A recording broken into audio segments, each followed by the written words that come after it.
Let's be honest for a moment. In today's world, Christianity has become comfortable. We love sermons about grace, blessings, favor, and breakthrough. But when it comes to sin, we start using softer words. Everyone struggles. God knows my heart. It's not a big deal. It's just how I am. Stop judging. But here's the truth. There are gray areas Christians have normalized, even though Scripture is crystal clear about them. This video is not for perfect people. It's for honest people, people who still want to be transformed by God. Today, we're going to uncover 7 everyday gray area sins that believers excuse, defend, or ignore, yet the Bible calls them black and white. And listen, this is not about condemnation. This is about clarity. God doesn't expose sin to shame you. He exposes it to save you. Let's begin. 1. Flirting that isn't technically cheating. We live in a generation that thinks anything short of physical adultery is fine. Texting someone behind your partner's back, liking seductive photos online, sending heart emojis to someone you're just friends with, having emotional connections with someone you're attracted to but nothing happened. Modern culture calls it harmless. Jesus calls it sin. Anyone who looks at a woman with lust has already committed adultery with her in his heart. Matthew 5:28. Let's be real. DM conversations count. Thoughts count. Fantasy counts. Emotional intimacy counts. Hidden communication counts. Anything you hide becomes a red flag. If you have to delete messages, change names in your phone, wait until your partner sleeps, minimize or justify the interaction, you already know it's sin. Adultery doesn't start in a bedroom. It starts in a thought. It starts in private attention you know you shouldn't give. Black and white. 2. Gossip. I'm just sharing. Most Christians think gossip is only malicious, dramatic rumor spreading. But gossip in Scripture is broader, speaking about people behind their backs in a way that damages their reputation or influences how others see them. We don't call it gossip today. We call it event session, a prayer request. I just needed to get this off my chest. Or you didn't hear it from me. But Scripture says, a perverse person stirs up conflict, and a gossip separates close friends. God hates gossip because it destroys relationships silently, slowly, and socially. One whisper can break a family, a church group, a friendship, or a marriage. We treat gossip like a personality trait. I just talk a lot. I'm a social person. I tell it like it is. But the Bible treats gossip like a weapon. If you wouldn't say it to them, don't say it about them. It's that simple. It's black and white. 3. Complaining. I'm just being real. Christians rarely think complaining is a sin. We think it's honesty, reality, venting, keeping it 100. But the Bible puts complaining on the same level as outright rebellion.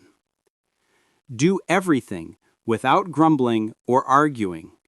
Philippians 2:14.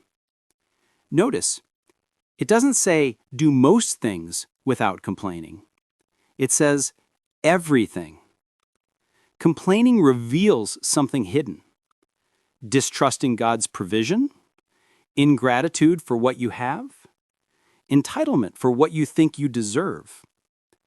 In Exodus, Israel complained about food, and God called it a sin. In Numbers, they complained about leaders, and God called it rebellion. Complaining is not a mood. It's not a personality. Complaining is a spiritual condition. Gratitude is worship.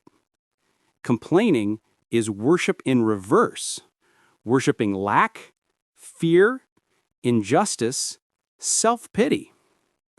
Today, social media makes complaining a culture. My job is trash.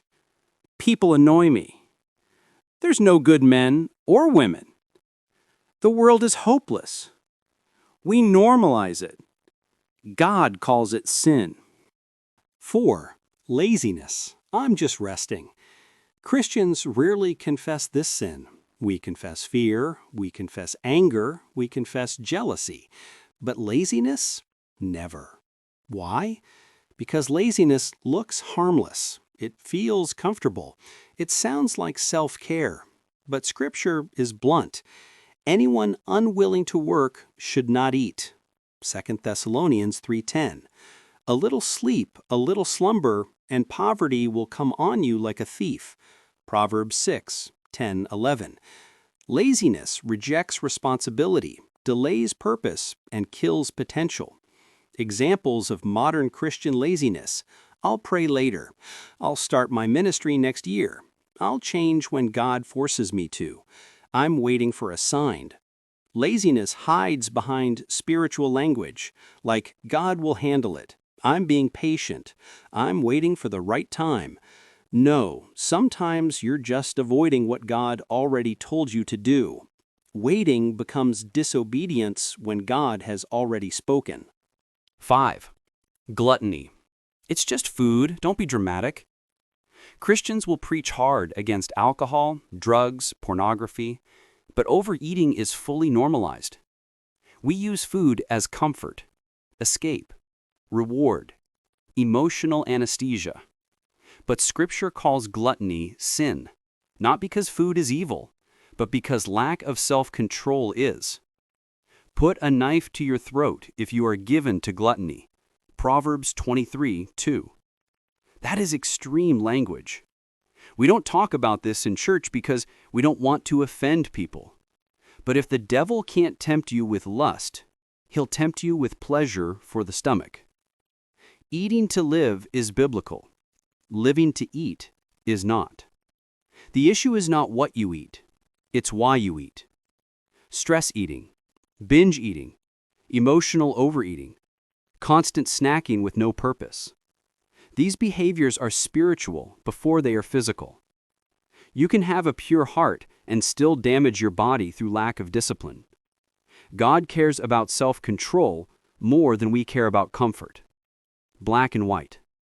6. White lies. I didn't want to hurt their feelings. Christians excuse lying more than almost any sin. We say, I just didn't want conflict. It wasn't a big deal. I wanted peace. I didn't want to look bad. It was just a little exaggeration. But Scripture makes no categories of big or small. Lying lips are an abomination to the Lord. Abomination. Not mistake, not weakness, not human nature. Abomination. We lie to avoid consequences, protect image, manipulate perception. Truth is not easy. Truth is costly. Truth is uncomfortable. But truth is Christ-like. Jesus is not a truth. He is the truth. If your words are not true, they are not godly. 7. Self-righteous judgment. I'm just concerned. Christians today love calling out sin in other people. We analyze everyone, her lifestyle, his theology, their parenting, their church, their choices, their past, and we hide behind words. I'm just concerned. I'm just saying. I'm just speaking truth. I'm just being real. But Jesus warns, first remove the plank from your own eye.